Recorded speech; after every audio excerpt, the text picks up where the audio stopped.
I would like to introduce a woman that needs absolutely no introduction, and she actually told me not to introduce her this evening. I believe everyone in the room knows her and has been blessed to have had some type of interaction with her at some point or another. She's a special woman who embodies and symbolizes what service means. She is everyone's go-to person, whether it be to ask a religious question, to help family in need, or even in times of grief. I have had the honor and pleasure of sharing my Hajj trip with her, and recently when I went to Umrah without her, I kept her on my phone the whole time, so she was my lifeline, providing support every step of the way. Anyone who knows Haji Najah knows that she is always there when you need her, and it's no wonder that she's the founder and president of Zaman International. Help me welcome Haji Najah Bazzy to the stage.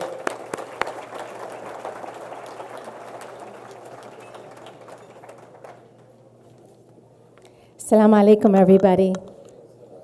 I just want a disclaimer. It's not my fault that there's 4 iftar times, 9:10, 9:20, 9:30, 9:32, but it doesn't matter, right? What matters is that there's food on the table and that we're together. That's really what matters.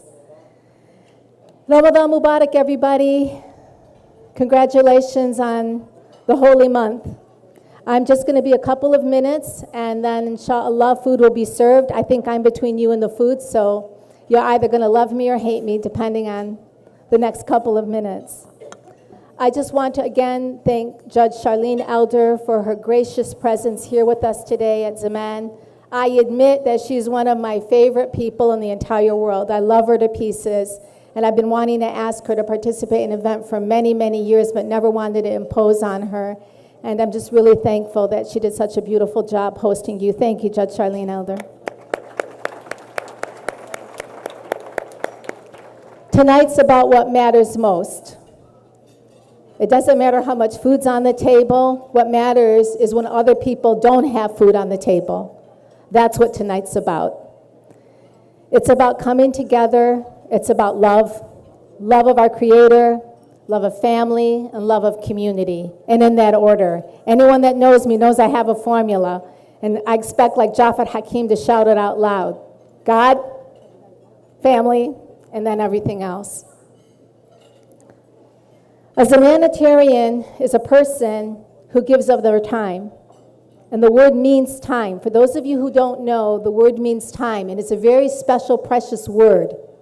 It's not just time now, it means the past, the present, the future. It means an era of time.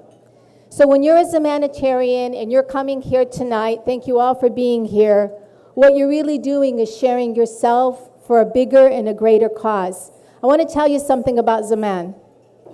Zaman is the great equalizer. Zaman is a place where if you're so rich, you can sit at a table with someone who's so poor. It doesn't matter what color your skin is at Zaman. It doesn't matter what your ethnicity is. It does not matter where you come from. What matters is that you're there. That's the way we want to run this organization. It's a humanitarian organization based on human principles, on total transparency, and on dignity for the human family. So I want to congratulate each and every one of you. I want to applaud you for being here today, and so many of you are volunteers, all of you are donors. So a big round of applause from our board to all of you.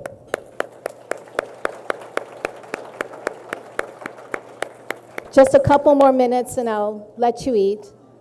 You know, as Judge Charlene said, we lost an icon this week, but he was an icon in his faith, he was an icon in the world, and he's an icon in his death. So what Muhammad Ali represented to the world was boldness. He wasn't afraid to step out, and he wasn't afraid to speak his truth. That's what we want to be at Zaman. We're not afraid to speak our truth. But what we are afraid of is that the pool gets diluted. Let's face it, the pool does get diluted. And there's only so much wherewithal everyone in this community has. And I want to commend you for staying by Zaman's side, for helping the less fortunate. And I'm going to tell you a quick story, then I'm going to move to a quick ask. Now that we have the Hope for Humanity Center, and I hope you'll go there, a dream come true for over 20 years, alhamdulillah, finally. Round of applause for that. Yeah. God does answer the dreams, does answer the requests. In that Hope for Humanity Center, I was in the Beit Zahra office, and I saw a woman sitting down, and she had her walker, and she was sitting on a chair, and she was leaning over the walker. She looked like life had really beaten her up. So I was curious as to who she was. When I looked out the door, I saw her grocery cart, so I knew she was a homeless person. So later in the day, I saw, just a few minutes after actually, I saw Raya, one of our social workers, and Anna, another social worker, and Raya's rushing to go grab something. I'm like, what's going on? She's like, this woman hasn't eaten. She came in. Monica found her on the street. Monica invited her in. And she says all she wants is just something to eat. She's hungry and she's thirsty. So we had mac and cheese. We didn't have anything, like just real quick because we have canned foods and things. Quickly, they whipped her something up. I just want to show you what that idea led to.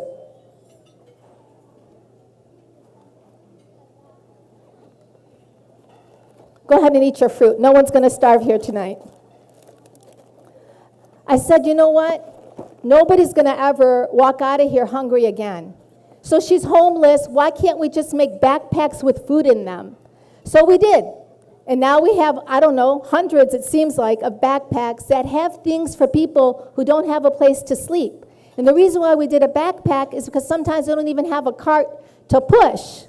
So this is a man's resilience. This is the kind of stuff we do. Urgent crisis right away, get help to the people where the help is needed the most. So I just want to show you how practical this organization is.